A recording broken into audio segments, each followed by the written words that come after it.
Graça e paz, gente querida, povo de Deus. Mais uma vez eu tenho o grande privilégio de estar iniciando esta live e poder chegar até você. Você é o meu alvo. Você é o meu alvo. Como é bom chegar até você com a infalível palavra do Evangelho da graça de Deus.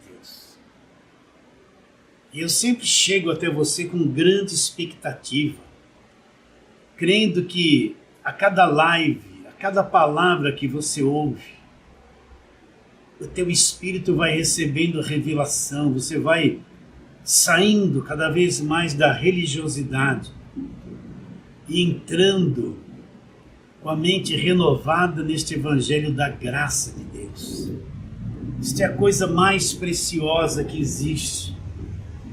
E você vai descobrindo, pouco a pouco, a grandeza do Evangelho da graça de Deus.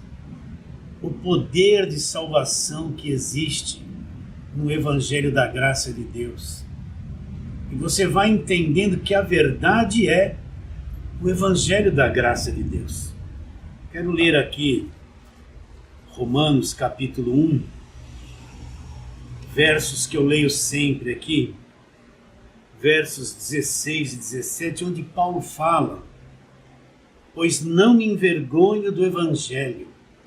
Quando Paulo fala que não se envergonha do Evangelho, Paulo sabe claramente o que é Evangelho. Paulo sabe que a velha aliança acabou na cruz. Paulo sabe que todos aqueles rituais judaicos acabaram na cruz. Paulo sabe o início da nova aliança, foi revelado a ele. Paulo já dividiu aquilo que é velho e acabou na cruz, daquilo que é novo e começou depois da cruz.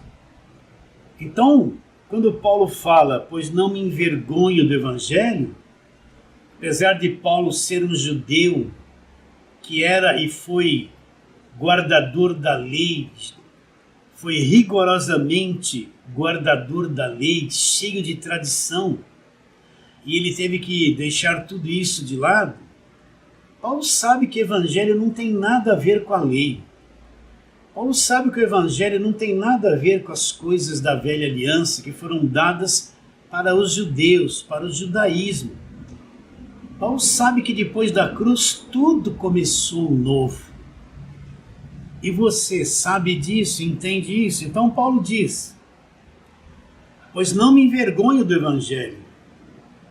E aí ele revela, porque o Evangelho é o poder de Deus. Presta atenção. O que é o poder de Deus?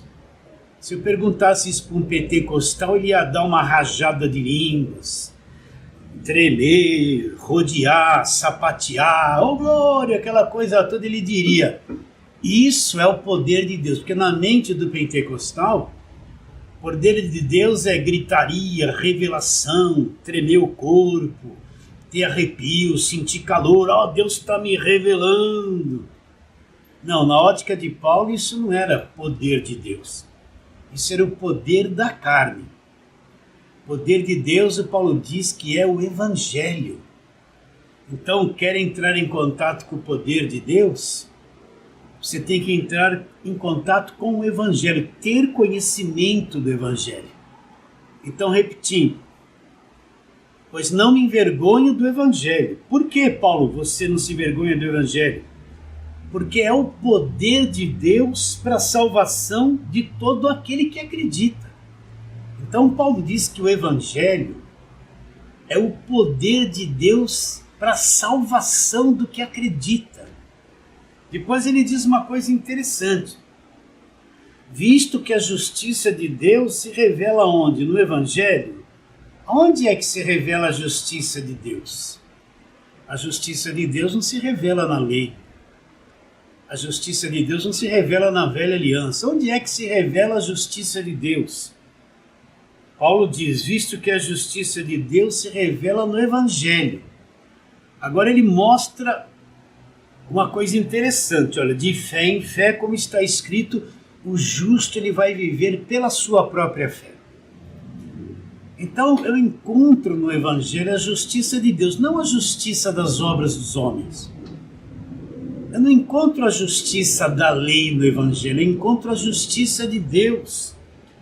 E é um conhecimento crescente. Olha que Paulo fala, de fé em fé. O que significa isso? Que o Evangelho eu não conheço instantaneamente. O Evangelho eu não conheço em uma semana, em um mês.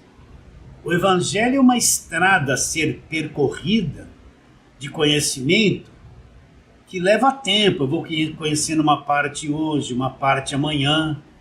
O que eu conheço hoje, eu estou numa fé hoje. Mas daqui a um ano eu fui ouvindo e aprendendo, então a fé daqui a um ano não vai ser a mesma coisa que eu acredito hoje. Por quê? Porque a revelação me amadureceu. Eu estou num conhecimento mais profundo. Então é uma fé progressiva. Eu vou conhecendo uma parte hoje. Hoje eu conheço a respeito da justificação. Cheguei a essa fé. Amanhã eu vou conhecer sobre a redenção. Depois eu vou conhecer sobre a reconciliação. E na medida que eu vou conhecendo parte por parte do Evangelho, é de fé em fé, a minha fé vai crescendo. Como é que a fé vem? Paulo diz que a fé vem pela pregação e a pregação vem pela palavra de Cristo, não pela palavra de Moisés.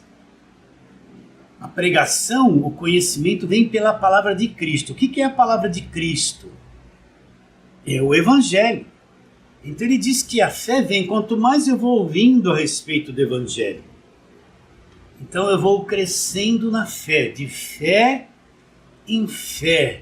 Ou seja, a minha fé vai aumentando porque o meu conhecimento vai aumentando.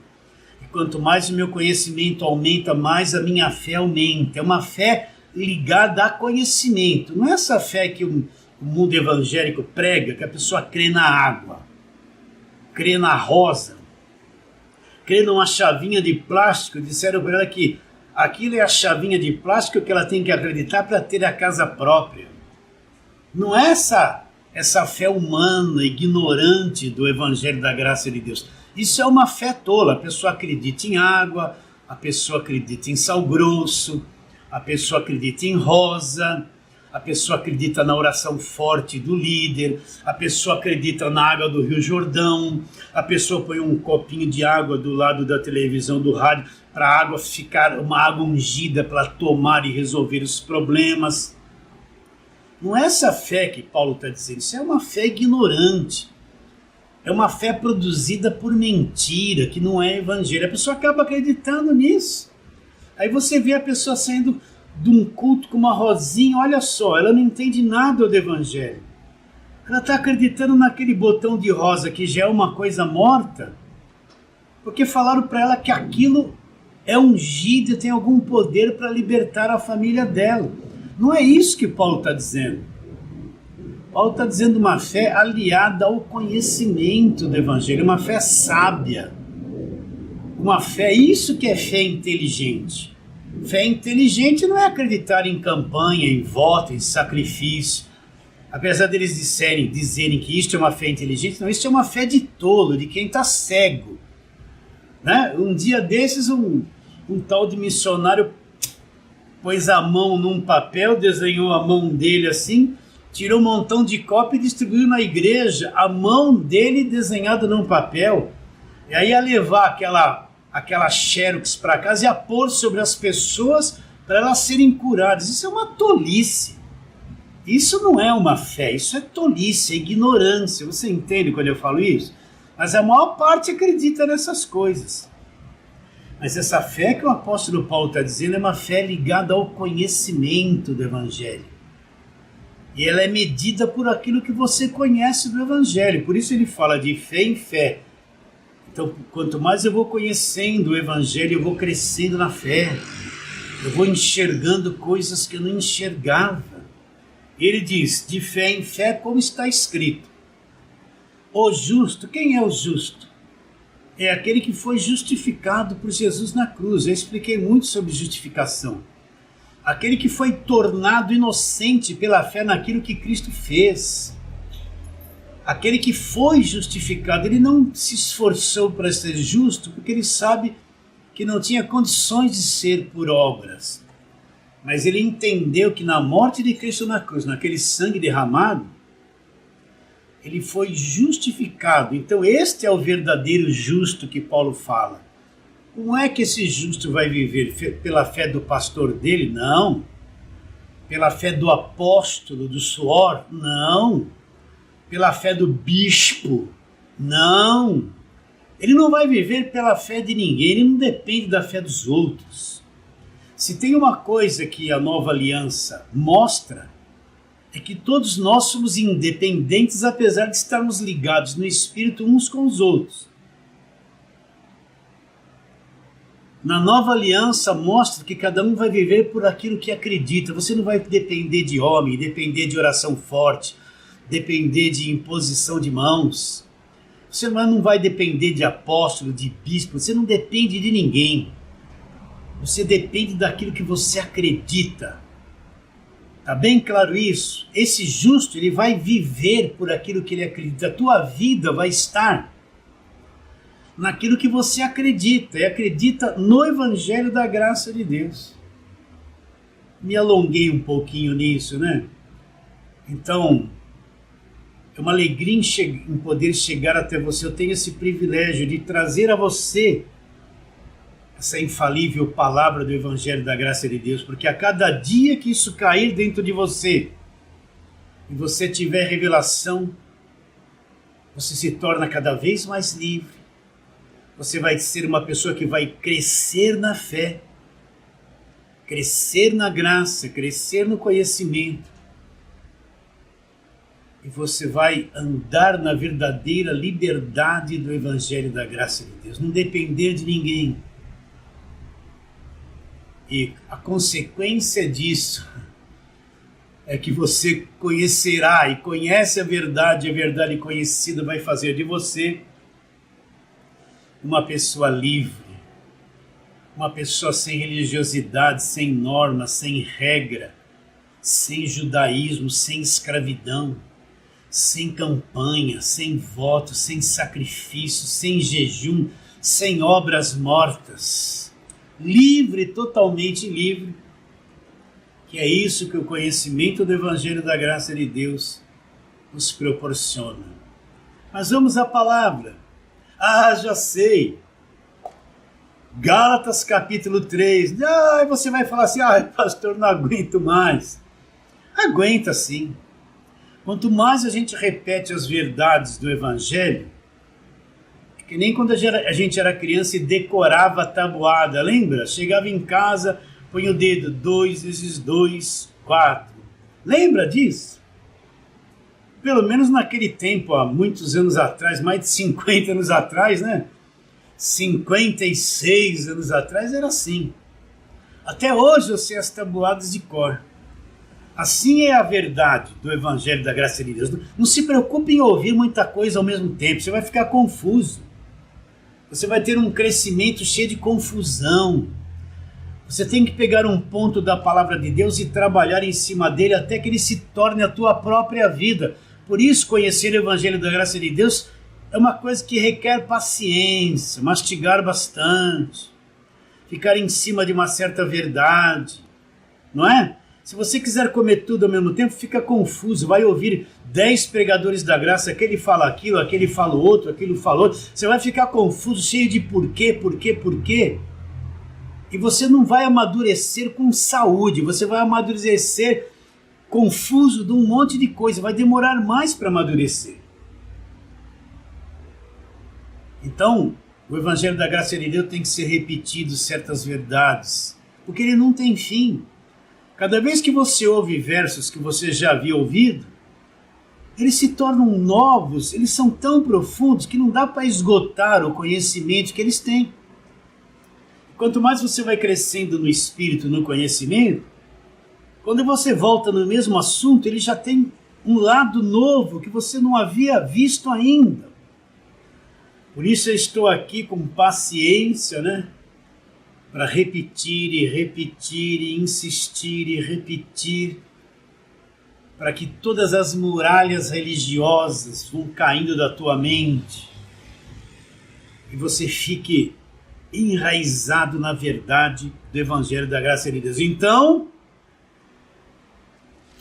Gálatas capítulo 3, vamos lá. Gálatas capítulo 3, nós vamos ler os mesmos versos. Chega lá o ventilador, fecha aqui a Bíblia, mas vamos lá. Gálatas 3, vamos ler versos 27 a 29. 27 a 29, a segunda parte, né? Diz assim: porque todos quantos fostes batizados em Cristo, 2 lives anteriores a essa de hoje, nós explicamos o que é ser batizados em Cristo. Depois a live intermediária é aquela que depois da cruz tudo mudou, tive que mudar o tema um pouquinho. Mas hoje nós vamos falar sobre ser revestidos de Cristo. Então vamos ler de novo. Verso 27, porque todos quantos fostes batizados em Cristo, de Cristo vos revestistes. De sorte não pode haver judeu, nem grego, nem liberto, nem homem, nem mulher, porque todos vós sois um em Cristo. E se sois de Cristo, também sois descendentes de Abraão e herdeiros segundo a promessa. Então vamos à mesma pergunta, vou brincar com você. Qual pergunta que eu vou fazer? Você, minha irmã, o que você responderia? Por que Paulo escreveu a carta aos Gálatas? E você, meu irmão, também? Tá rindo aí? Pode rir. O que, meu irmão? Por que Paulo escreveu carta aos Gálatas? É isso mesmo que eu vou perguntar. Deixa eu tirar aqui meu ajudador, né? Você tá rindo, né? Pode rir, não tem problema. Mas por que Paulo escreveu essa carta aos Gálatas? Vamos ao leitinho, à repetição, para você nunca mais esquecer. Paulo fundou igrejas na região da Galácia. Hoje eu não falei, Paulo foi para a região das Galácias, né? Mudei, tirei só uma pequena frase. Paulo fundou igrejas na região da Galácia. E o que Paulo ensinou? O que Paulo ensinava? Você pensa que Paulo fazia campanha? Pensa que Paulo dava água do Rio Jordão para as pessoas beberem e transformar a água do Rio Jordão em água milagrosa? Você pensa que Paulo vivia nos montes, orando de madrugada? Você pensa que Paulo dava rosa ungida para as pessoas, toalhinha ungida, fazia a campanha da camisa do avesso, mandava todo mundo levar uma camisa do avesso com um nó, para tirar o nó lá no santo culto, no altar, né? E dizer que a vida da pessoa estava desamarrada a partir daquele momento? Você pensa que Paulo explorava as pessoas cobrando o dízimo delas? Você pensa que Paulo enganava as pessoas com o suor do seu próprio rosto, dizendo que aquilo fazia milagre?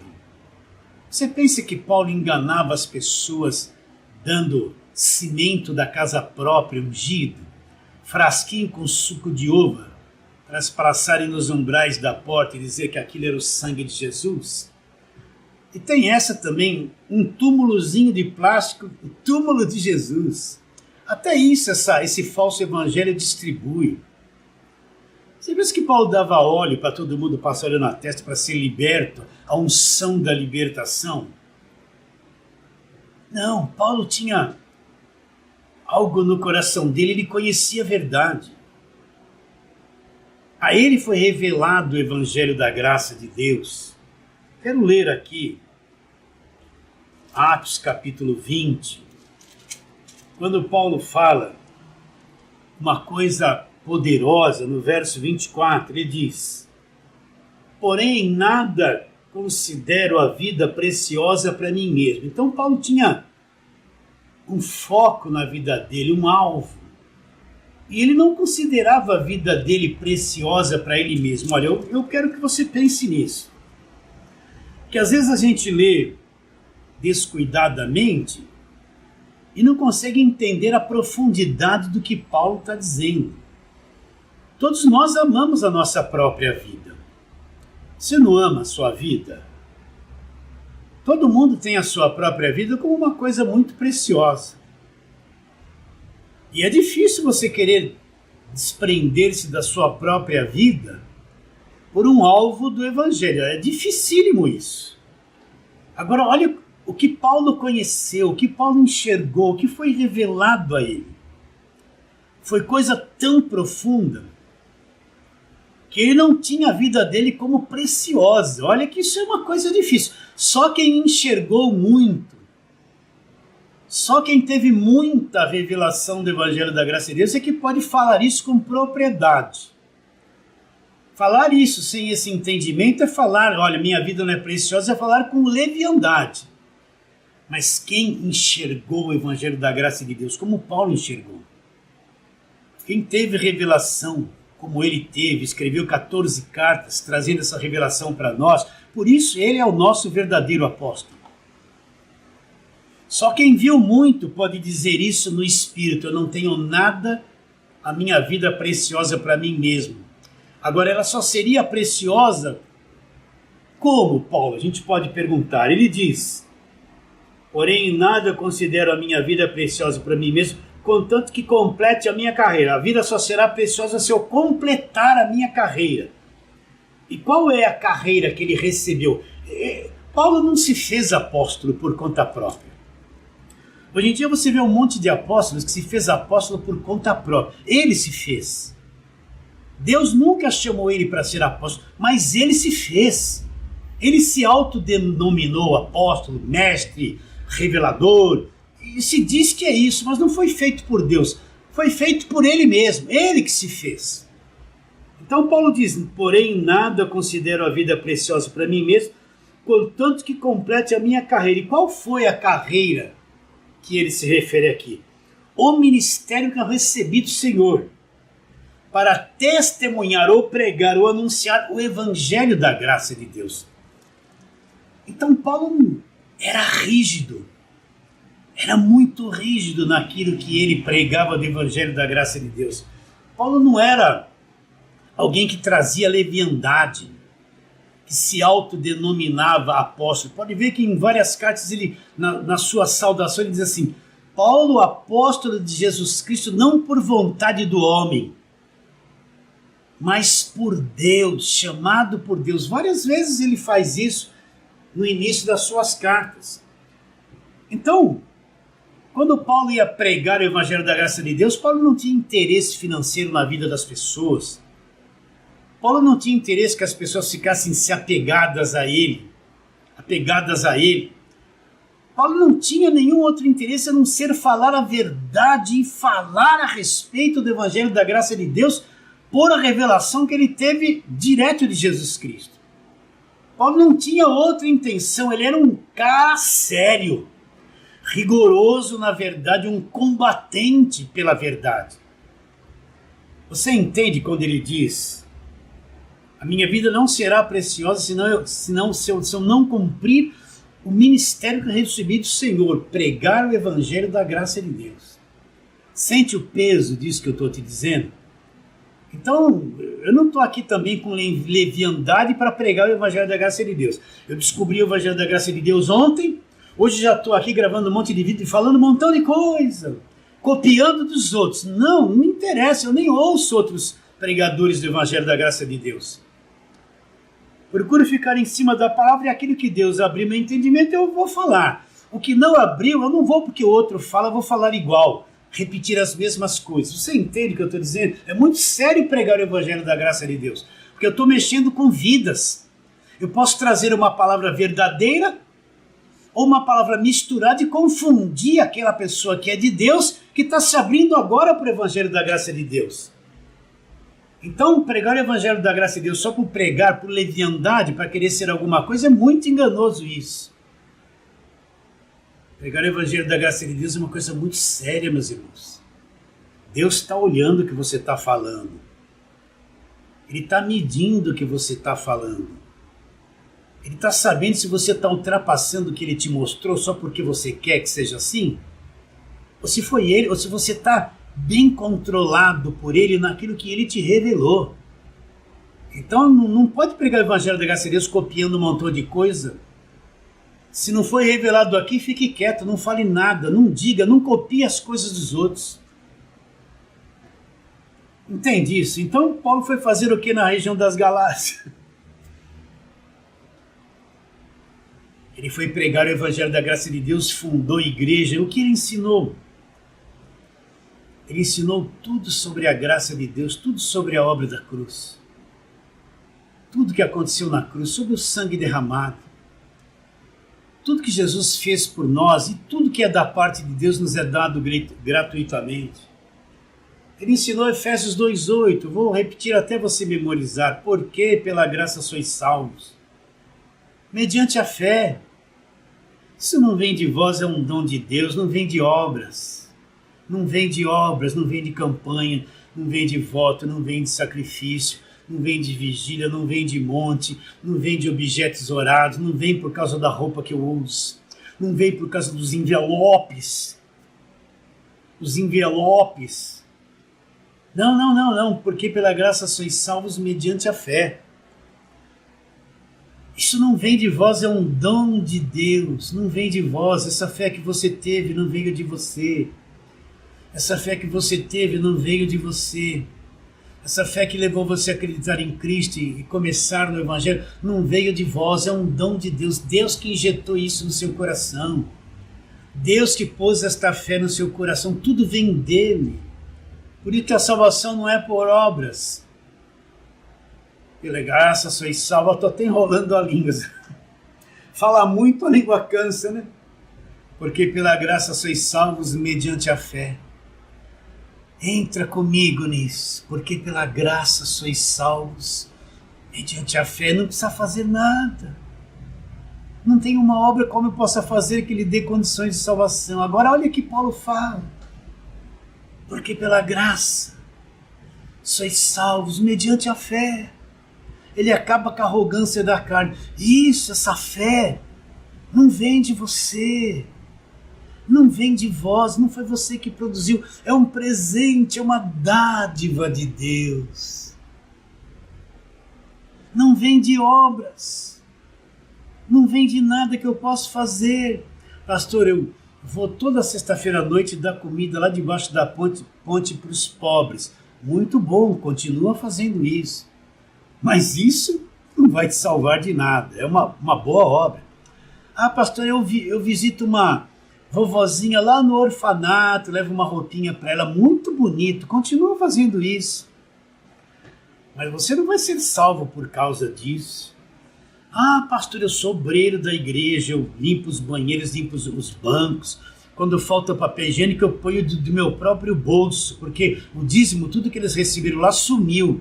Então eu tenho que dar o dízimo e ainda comprar os produtos de limpeza da igreja. É muito bonito. Não faça isso. O teu pastor tinha que usar o dízimo que ele arrecada para fazer essas coisas, não você. Mas isso não te dá salvação. Isso não te dá salvação. Não vem de vós, é um dom de Deus, não de obras. Não de obras. Não de obras. O que você vê? Um sistema, obras. Cada dia é o nome de uma campanha. Você tem que fazer isso, tem que fazer aquilo, tem que fazer. Você não para mais, você está lá 20 anos desgastado. Está até pensando em desistir de crer em Deus. Você nunca teve a verdadeira fé em Deus. Você está crendo numa organização que te escraviza. Não de obras para que ninguém se glorie. Paulo ensinou isso claramente, aquele apóstolo sério, que não ia ultrapassar a verdade, que não tinha interesse nas coisas que os Gálatas tinham, e chamava Gálatas de filhos, que nunca esperou os Gálatas em nada. Ele ensinou que todas as coisas, Deus nos deu Cristo, e todas as coisas foram dadas com Cristo gratuitamente. Vou repetir aqui, Deus não é um Deus de barganha. Que Deus que você vê no sistema nas igrejas evangélicas? Um Deus que primeiro você precisa dar para ele para depois ele te dar em troca um pouquinho de acréscimo aquilo que você deu para ele. Você vê o Deus de barganha. O Deus que te cobra um dinheiro no envelope para fazer voto. Um Deus que te cobra sacrifício em dinheiro. Tudo. Um Deus que te cobra tudo. Né? Um Deus que te cobra tudo. Nada é de graça. Tudo tem um envelope envolvido nisso. Tudo tem um sacrifício. Tudo. É um Deus da barganha. O Deus desse sistema aí é o Deus da barganha. Primeiro você tem que dar tudo que tem da sua casa, o seu carro, fazer fogueira santa. A maior mentira que existe no meio evangélico. Uma tal de fogueira santa. Na fogueira santa você tem que dar a tua casa, teu carro, tudo que você tem. Você entende o que é um explorador na fé? Onde está isso na palavra de Deus? Não existe. Então o Deus do sistema é um Deus de barganha, que te cobra para te devolver um pouquinho a mais. Não, Paulo não ensinava isso. Paulo ensinava que tudo que vem da parte de Deus é nos dado gratuitamente. Aquele que não poupou ao seu próprio filho, Romanos 8:32. Antes por todos nós o entregou, como não nos dará com o Filho gratuitamente todas as coisas? Juntamente com Cristo, nos foi dado todas as coisas. Efésios 1:3, olha lá. Bendito Deus e Pai de nosso Senhor Jesus Cristo, que nos abençoou com toda sorte de bênçãos espirituais nas regiões celestiais. Aonde? Em Cristo. Então, nós já fomos abençoados em Cristo. Juntamente com Cristo veio todas as bênçãos, dadas gratuitamente. Deus não é um Deus de barganha. Paulo ensinou tudo isso para os Gálatas. Depois Paulo se ausentou. E aí chegou o pessoal do Velho Testamento, o pessoal da lei. Se infiltraram na igreja dos Gálatas e disseram, olha, essa graça que Paulo ensinou não é bem assim. Essa questão de Cristo morrer na cruz e está tudo resolvido não é bem assim. Não, Cristo fez a parte dele, é 50%. Agora você tem a sua parte, você tem que tomar posse da bênção, você tem que pagar o preço, você tem que jejuar, você tem que se esforçar. Até fala um versículo que nem existe na Bíblia, esforça-te que eu te ajudarei. Mentalidade do Velho Testamento, né? Olha, você quer vitória? Vai chorando, geme e chora, né? Você entende isso? Olha, o reino de Deus é tomado por esforço. O que se esforça é que se apodera dele. Isso antes da cruz, porque a lei estava em vigor. Na nova aliança não tem esse esforço, se apoderar. Já nos foi dado tudo gratuitamente. Então chegou o pessoal para nós hoje, o pregador do Velho Testamento, e disse assim, olha só que Cristo não é suficiente, você tem que fazer isso, se circuncidar, guardar as festas judaicas, guardar os rituais judaicos, você tem que viver, olha, você tem que praticar a lei, guardar a lei, fazer todas essas coisas. Você pode ver que a maior parte das igrejas só prega Velho Testamento. Eu não aguento mais. De vez em quando eu quero ouvir alguém da televisão, vamos ver que ele vai falar Isaías, nem nada mais. Que é o segundo boi. Só prega Velho Testamento. É insuportável quem entendeu o Evangelho da Graça de Deus.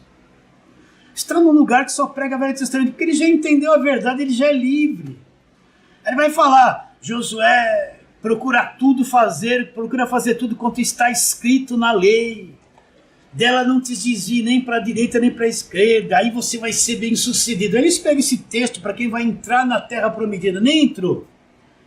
Ele tem que fazer tudo que está escrito na lei de Moisés. Eles trazem para os dias de hoje, você está vendo? Se você não fizer tudo que está escrito no livro da lei, você não vai ser bem sucedido. Não suporto mais essas coisas. Você suporta isso? Eu não suporto mais. Olha, eu não ouço rádio evangélica, eu não ouço música evangélica, não assisto um programa da televisão. Para mim, não me interessa. Porque não me acrescenta nada. Pelo contrário, mostra a insensatez e mostra quantos milhares de pessoas estão escravizadas, exploradas no meio deles. Não suporto isso. Mas essas pessoas chegaram lá, se infiltraram na igreja dos Gálatas e desviaram os Gálatas da obra da cruz, do Cristo crucificado. E os Gálatas imaturos se voltaram para a lei, tentando misturar lei com graça. Você entende isso? Eu vou ter que falar, é o mesmo quadro dos dias de hoje. Você vê essa mistura, mais do Velho Testamento do que no Novo Testamento. É uma mistura. Né? E aí Paulo fala, vou ler de novo.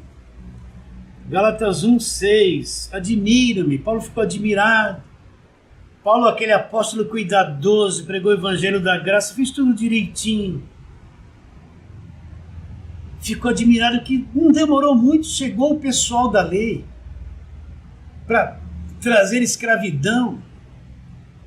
E Paulo fala, admira-me que tão depressa vocês estão passando daquele que vos chamou na graça de Cristo para outro evangelho, o qual não é outro, senão alguns que vos perturbam e querem perverter o evangelho de Cristo. Vou falar a mesma coisa.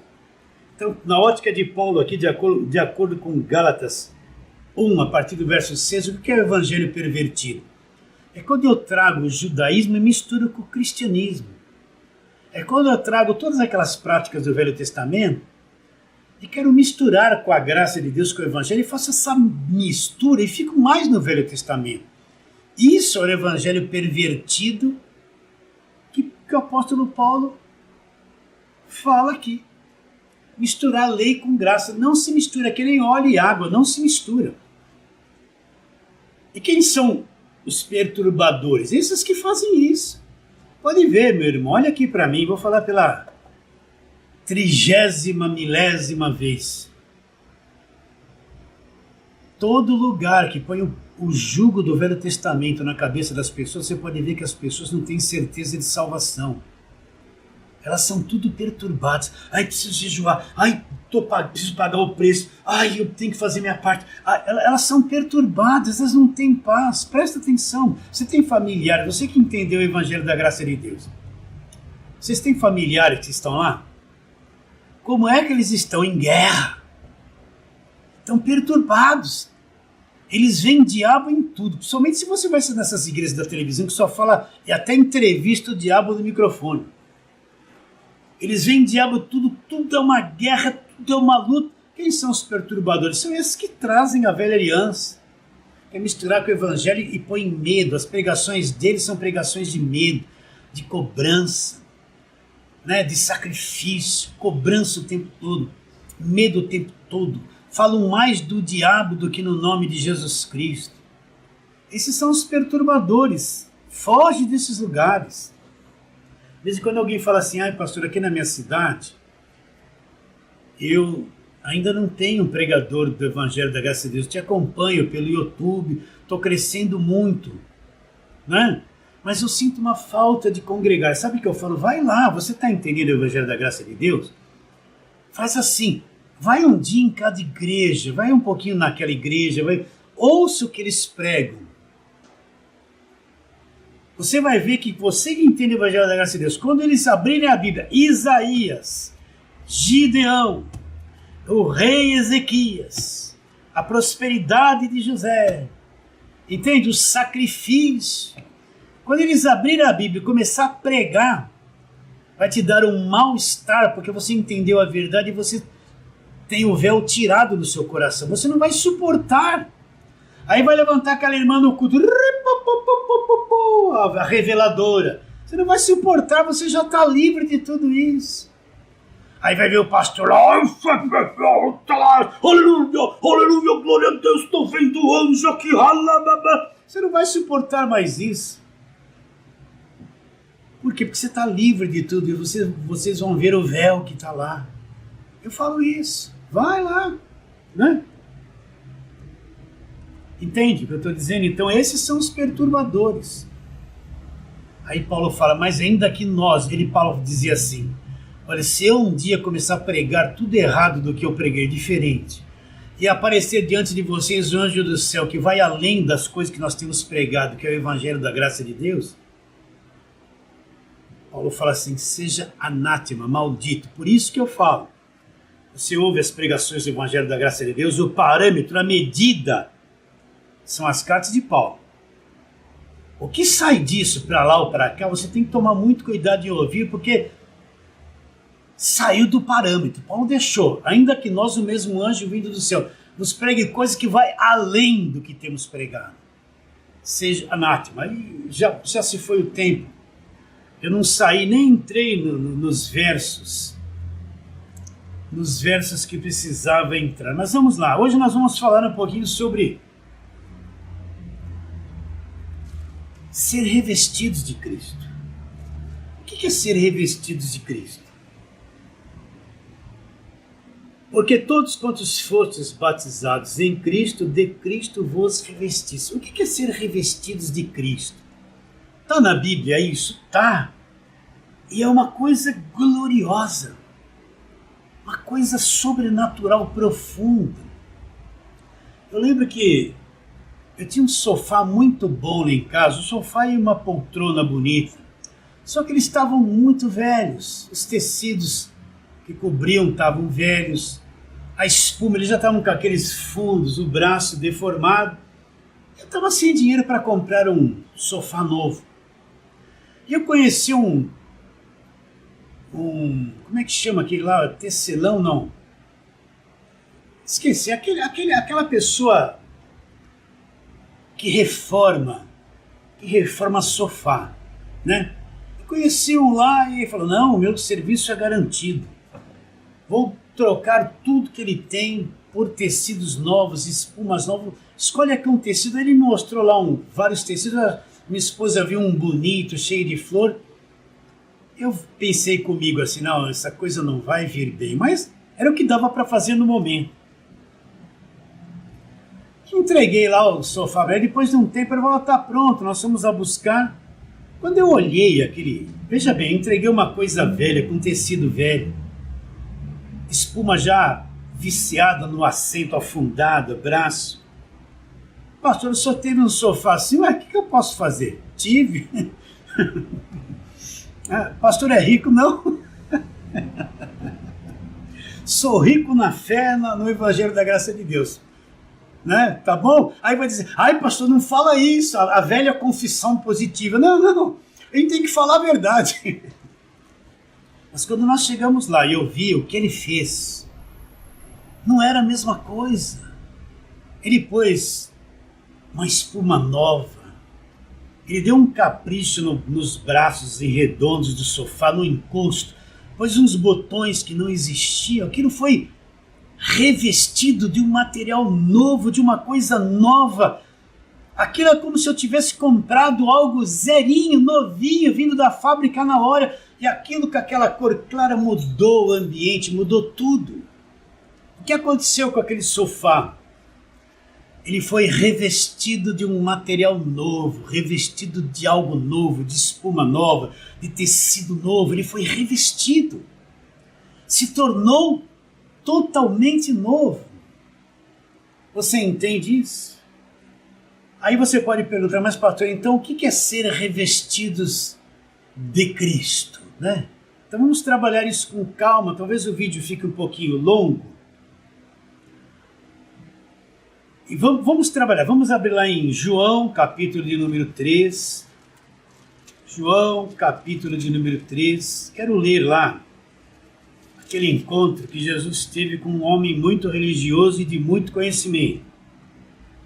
João 3, verso 1. Havia entre os fariseus um homem chamado Nicodemos, um dos principais dos judeus. Este de noite foi ter com Jesus e disse, Rabi, sabemos que é mestre vindo da parte de Deus, porque ninguém pode fazer estes sinais que tu fazes se Deus não estiver com ele. A isto respondeu Jesus, em verdade te digo, se alguém não nascer de novo, não pode ver o reino de Deus. Perguntou-lhe Nicodemos, como pode um homem nascer sendo velho? Pode, porventura, voltar ao ventre materno e nascer segunda vez? Respondeu-lhe Jesus, em verdade te digo, quem não nascer da água e do Espírito não pode entrar no reino de Deus. E agora Jesus fala uma coisa gloriosa, ele diz, o que é nascido da carne é carne, quem é nascido do Espírito com letra maiúscula, que é referente ao Espírito Santo, ele fala de um nascimento feito pelo Espírito Santo. O que é nascido do Espírito é o que? Espírito. Então olha que coisa gloriosa. Nicodemos, um dos principais judeus, e ele era mestre. Nicodemos sabia tudo sobre o Velho Testamento, ele sabia tudo sobre a lei de Moisés, ele era um guardador da lei, ele conhecia todo o Velho Testamento, mas ele não via, não conseguia ver o reino de Deus, ele não conseguia ter compreensão sobre o reino de Deus. Por isso que eu digo, tem gente que tem muita compreensão do Velho Testamento, mas não consegue ver o reino de Deus. Ontem no YouTube, eu conheço Jesus há 45 anos, mas no começo da minha vida de fé, a gente não sabe direito o que é evangelho, o que não é. Eu lembro que tinha um pastor que eu admirava, e gostava muito das pregações dele. Gostava muito. Depois de muito tempo, quando eu entendi o Evangelho da Graça de Deus, eu nunca mais ouvi pregador de nada, eu me desliguei de tudo. Eu falei, eu vou ficar concentrado só aqui no Evangelho, e não ficar ouvindo vozes, e ter paciência até que Deus vai abrir o meu entendimento para mim ver certas coisas. Enquanto não abrir, eu não vou falar. E passei esses muitos anos sem ouvir aquele pregador. Mas um dia abri aqui o YouTube e apareceu ele lá, e me veio na mente, lembra? Há 40 anos atrás, que você ouviu, nossa, olha como ele está velho. Bom, também estou, né? Deixa eu ouvir o que ele está dizendo. Quando eu comecei a ouvir o que ele falava as coisas com muita inteligência humana, com conhecimento profundo da Bíblia, do Velho Testamento, mas ele não falava nada do Evangelho da Graça de Deus. Ele falou sobre uma pregação de ajudar alguém, o próximo, é muito bonito. Ele falou assim, olha, às vezes a gente está querendo ganhar o mundo e está esquecendo do necessitado que está ao nosso lado. Muito bonito. Dando ênfase às obras. Mas ele não falou nada do Evangelho da Graça de Deus. Não citou nada da obra da cruz, dos feitos de Jesus. Eu percebi uma grande inteligência humana nele. Uma grande sabedoria humana, sabendo falar. Mas eu percebi o grande véu que aquela inteligência, sabedoria humana proporcionou na mente dele. Não falou nada do Evangelho da Graça de Deus. Então uma pessoa pode ser muito conhecedor do Velho Testamento, conhecer, estudar a história da igreja, a história do povo de Israel, né? Mas ainda assim não ver o reino, ter um véu na mente dele. Então Nicodemos conhecia tudo, mas não via o reino de Deus. E o que Jesus respondeu para eles? Em verdade te digo, se alguém não nascer de novo, não pode ver o reino de Deus. Olha, Jesus falou uma coisa tão simples do Evangelho para ele, e olha a mente dele, ele não entendia nada. Ele conhecia Gênesis 3, quando Adão comeu do fruto e Deus havia dito para ele, se você comer vai morrer. Mas ele não sabia nada do que Jesus estava dizendo para ele. Olha lá, perguntou a Nicodemos, como pode um homem nascer sendo velho? Pode porventura voltar ao ventre materno e nascer segunda vez? O que ele sabia de nascer de novo, de acordo com aquilo que Cristo falou, era um nascimento humano, natural. Respondeu Jesus, em verdade te digo, quem não nascer da água e do Espírito não pode entrar no reino de Deus. Quem nascer da água e do Espírito? As pessoas usam esse texto como se a pessoa sendo batizada nas águas, dando mergulho nela, a hora que sai, ela nasceu do Espírito, nasceu de novo. Não. A água aqui que Jesus se refere, vai lá em Efésios 5, 23 e diante, você vai ver que a água é a palavra. Então Jesus está dizendo para ele, olha, o que não nascer da palavra e do Espírito não pode entrar no reino. Agora Jesus Cristo diz uma coisa interessante, o que é nascido da carne é carne. Mas quem nasceu do Espírito Santo é o quê? Espírito. Então Nicodemos tinha um grande conhecimento, mas não tinha compreensão do que era o reino de Deus, não conseguia entrar e nem ver do reino de Deus. E nem ver o reino, e nem entrar nele. Aí Jesus mostra duas coisas. Quem nasceu da carne é carne, mas quem nasceu do Espírito Santo é Espírito. Então todos nós que cremos em Cristo, somos nascidos de Deus, somos Espírito. Nós damos muita ênfase à vida exterior, ao corpo, às sensações do corpo, à forma do corpo, à comida. Mas você não é só esse corpo, você é nascido do Espírito, você é Espírito. Você é Espírito. Será que você entende isso? Deus é Espírito. Você também é Espírito, você é um Espírito que mora nesse corpo. Lembra que nós temos aquela pergunta: aonde é que nós somos revestidos de Cristo? Então você tem que entender que você é um Espírito. Você não é só esse corpo de carne. Esse corpo de carne vai morrer, vai voltar ao pó, mas você vai sair daí de dentro, Espírito. A pergunta é, esquece isso. Onde é que nós somos revestidos de Cristo? Então, olha o que Paulo fala mais lá para frente. Paulo vai ter revelação do Evangelho da Graça de Deus. E olha o que Paulo fala a respeito desse Espírito. Ele cita esse Espírito como homem interior. Então vamos lá para a segunda carta de Paulo aos Coríntios. Você tem que entender isso claramente. Então, segunda carta de Paulo aos Coríntios,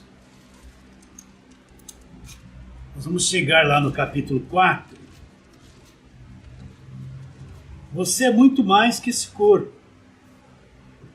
E vamos ler o verso 16 em diante. Então existe o homem exterior. O que é o homem exterior? Esse corpo de carne que está aqui voltado para o mundo material e vive de acordo com a matéria.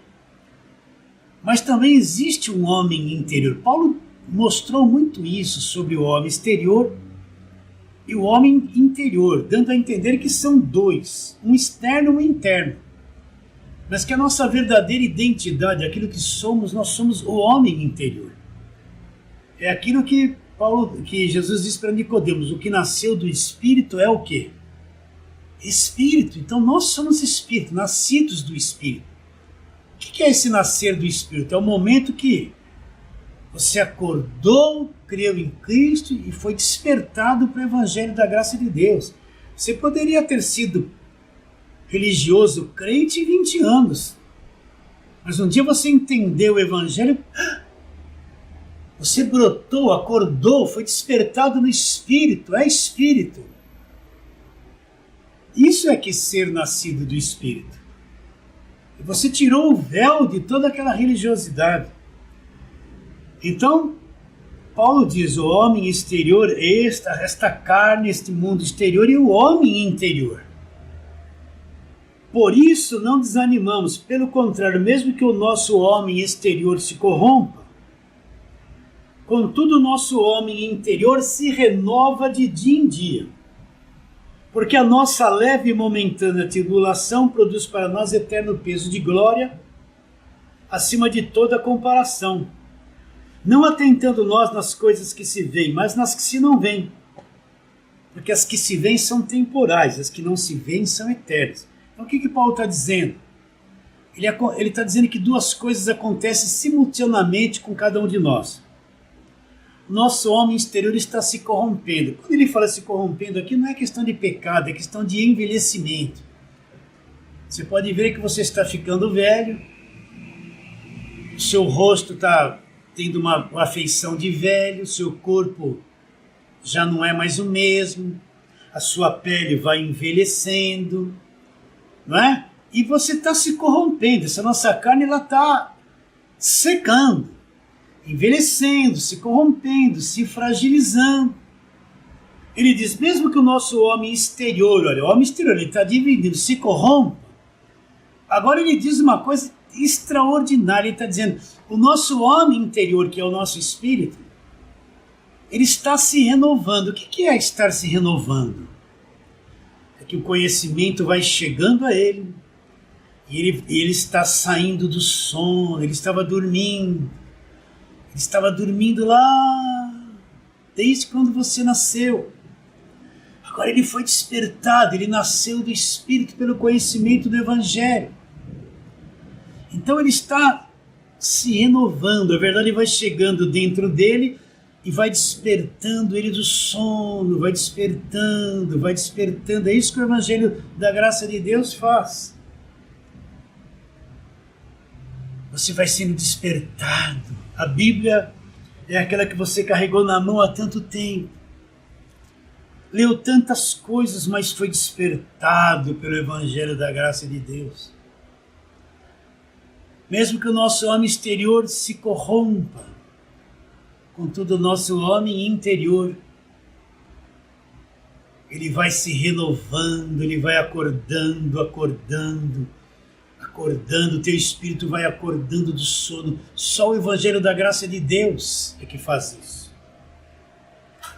Por isso não desanimamos, mesmo que o nosso homem exterior se corrompa, contudo o nosso homem interior se renova, de dia em dia. Agora ele vai falar o que acontece no homem exterior. Porque a nossa leve e momentânea tribulação produz para nós eterno peso de glória, acima de toda comparação. Onde é que vem a tribulação? É na carne. É nas paixões da carne. O homem exterior, ele é atribulado. Nele está a lei do pecado e da morte. Ele quer fazer coisa errada, ele tem tendências, ele se irrita, ele é nervoso, ele tem dificuldade de se relacionar com todo mundo. O marido tem dificuldade de se relacionar com a mulher com o marido, eles vivem brigando, filhos com os pais, pais com filhos, sociedade. É um conflito. Então ele diz, mesmo que o nosso homem exterior, ele fala sobre a nossa leve e momentânea tribulação, ele fala que essa tribulação exterior vai acontecer e não vai parar. O nosso homem exterior só traz tribulação, ele fica doente, essa carne fica doente. Muitos pregadores de cura instantânea da graça de Deus, muitos ficaram doentes, morreram tudo doentes. Tinha uma pregadora que pregava cura, ela pegou câncer e morreu, e o que ela pregava não foi útil para ela, ela mesmo morreu de câncer, que ela tinha dito que muitos do ministério dela havia sido curado. Um pregador toma posse da bênção, ficou doente, foi parar no hospital, mandou embora, determinou, mas teve que ser operado. Mas isso não vai contar para ninguém, isso esconde. O que ele pregava para os outros não foi útil para ele mesmo. Então essa carne vai ficar doente. Vai ficar doente. Essa carne vai ter dificuldade de relacionamento com as pessoas, com o mundo, ela vive em conflito. É a leve e momentânea tribulação. Por isso que pelo Espírito você tem que ir levando à morte os feitos da carne. Pelo homem interior, você tem que ir levando à morte os feitos da carne. Quanto mais você levar à morte os feitos da carne, mais você alcança a liberdade no Espírito. Porque a nossa leve e momentânea tribulação produz para nós eterno peso de glória acima de toda comparação. Não atentando nós nas coisas que se veem, no Espírito, mas nas que se não veem, porque as que se veem são temporais, estão sujeitas ao tempo, mas as que se não veem são eternas. Então, para que eu vou me atentar no meu homem interior, no meu espírito, olhar para o Evangelho, atentar para as coisas espirituais, não para as visíveis, porque as visíveis estão sujeitas ao tempo, vão se corromper, mas as invisíveis são eternas. Então Paulo fala o homem exterior e o homem interior. Jesus disse para Nicodemos, quem é nascido do Espírito, é o homem interior, nós somos Espírito. O Evangelho desperta-nos no Espírito. Viver pela fé é viver pela fé no Espírito. As pessoas podem nos julgar segundo a aparência da carne, mas nós não somos isso. Isso vai voltar ao pó ou um dia vai ser transformado. Nós somos Espírito. Nós somos Espírito. Romanos capítulo 7. O que Paulo fala ali? Naquele conflito da carne com o espírito, o bem que ele quer fazer ele não consegue, mas o mal que ele não quer fazer ele faz. Ele diz assim, verso 22, porque no tocante ao homem interior eu tenho prazer na lei de Deus, mas vejo na minha carne outra lei que, guerreando contra a lei da minha mente, meu homem interior, me faz prisioneiro da lei do pecado. Ele mostra aqui o conflito de carne e espírito. O corpo quer ir para um lado, o nosso homem interior é outra natureza, quer ir para outro. Então ele diz, olha, lá no homem interior, no meu espírito eu tenho prazer na lei de Deus. Eu adoro a Deus em espírito. Mas a minha carne é contrária a tudo isso, ela me faz prisioneiro, ela está tão corrompida a carne, ela que é o diabo corrompido, e quer me aprisionar na lei do pecado, que está na minha carne. Mas no homem interior, eu tenho prazer na lei de Deus. Prazer na lei de Deus. Então, o homem interior, prazer na lei de Deus. O homem exterior é a carne que traz conflito. Onde é que nós somos revestidos de Cristo? Vamos ler mais um verso aqui. Romanos 5. Onde está a vida de Cristo? Romanos 5:10. Nós temos a vida de Cristo. Quando Cristo morre na cruz do Calvário, ele repartiu a vida dele com todos nós. Vamos ler Romanos 5:10. Porque se nós, quando inimigos, fomos reconciliados com Deus mediante a morte do seu Filho, muito mais, estando já reconciliados, seremos salvos pela sua vida. Olha como Paulo fala. Nós somos reconciliados com Cristo, nós seremos salvos pela vida de Cristo. O que é isso? Significa que a vida de Cristo foi implantada em nosso espírito. A qualidade de vida que nós temos no nosso espírito é a vida de Cristo, aquela vida que Ele deu por nós. Então nós temos a vida de Cristo em nós. Esta é a vida eterna. A qualidade de vida que Ele tem está dentro de nós, no nosso espírito. Nós seremos salvos pela sua vida. Esta é a vida que está dentro de cada um de nós. Ora, se eu tenho a vida de Cristo dentro de mim, então tem a qualidade de Cristo dentro de mim.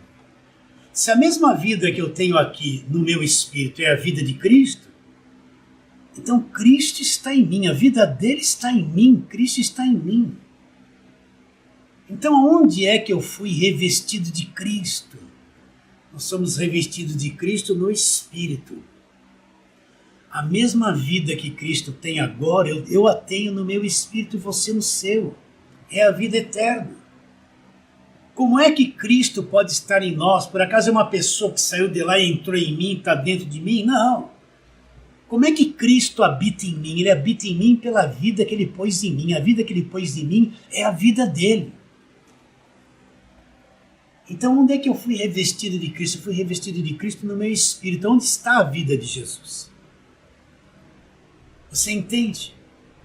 Então, assim como aquele sofá no início da pregação foi revestido de um material novo, e tudo que era estragado e velho dele foi extirpado, foi revestido de algo novo, todos nós fomos revestidos de Cristo pelo conhecimento do Evangelho.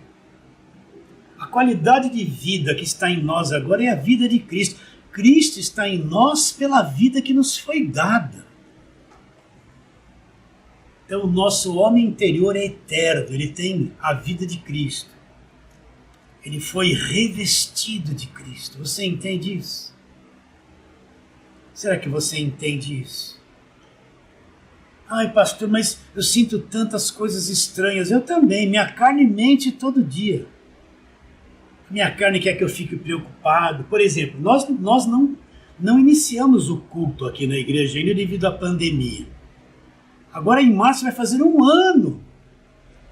De vez em quando vem assim, olha, tem que começar. Alguns irmãos ligam, falam, tem que começar. Eu falo, calma gente, nós temos muita gente em idade de risco. E não é bom começarmos por causa da pressão que tem que começar. Vamos ter sabedoria. Mas em breve, agora em março, vamos começar. E vem a preocupação, e o povo. A carne quer que você se preocupe com isso, se preocupe com aquilo. Mas o homem interior revestido de Cristo predomina. E quando a carne vem com a sua voz de incredulidade, de engano, o homem interior revestido de Cristo, põe ela no devido lugar. Eu sei que isso você não consegue em um dia. Mas você é revestido de Cristo. Se você descobrir esse detalhe, e entender que Paulo disse lá em Romanos 8, se pelo Espírito você mortificar os feitos do corpo, vivereis. Não é uma questão de ser salvo ou perder a salvação. Se pelo homem interior você mortificar os feitos do corpo, você vai ter a vida plena que o Evangelho te dá. Não é uma questão de perder a salvação ou ser salvo. Se mortificar os feitos do corpo, a vida de Cristo vai se expressar e se externar em todas as experiências da nossa vida. Então nós que somos do Evangelho da Graça, somos salvos, que somos Espírito, somos o homem interior, que a vida de Cristo está em nós, nós somos revestidos pela vida dele. O material que está em nós é a vida de Cristo, a vida eterna. Então Cristo está em nós e nós somos corpo de Cristo. Somos um Espírito com ele, entende isso? Para terminarmos, onde está a vida de Cristo? A vida de Cristo está em nós, nós somos revestidos de Cristo. Temos a imortalidade dentro de nós, a qualidade de vida eterna igual a de Cristo. Somos Cristos pequenos. Você, será que entende isso? Por isso que somos filhos de Deus. Filhos de Deus, a imagem e semelhança de Deus que Adão perdeu lá, Cristo nos restituiu. Nós poderemos afirmar hoje que somos a imagem e semelhança de Deus. Na carne não, no Espírito. Você entende isso? Então você é um homem interior espírito. O verdadeiro Filho de Deus é no Espírito. É o homem interior que se renova, que está sendo despertado. É o homem interior que tem prazer na lei de Deus. Só que ainda ele está preso nesse casulo de carne que traz complicações ainda. Então o homem interior é o homem onde nós fomos revestidos de Cristo. Tá bom, meus irmãos queridos, minhas irmãs queridas, foi uma alegria estar com vocês. Eu tenho certeza que esse leitinho, essa mamadeira chegou no seu espírito e vai produzir o efeito que Deus quer. Assim vou me despedindo de todos vocês afirmando isso, que a tua vida, você mesmo, vale mais que o mundo inteiro.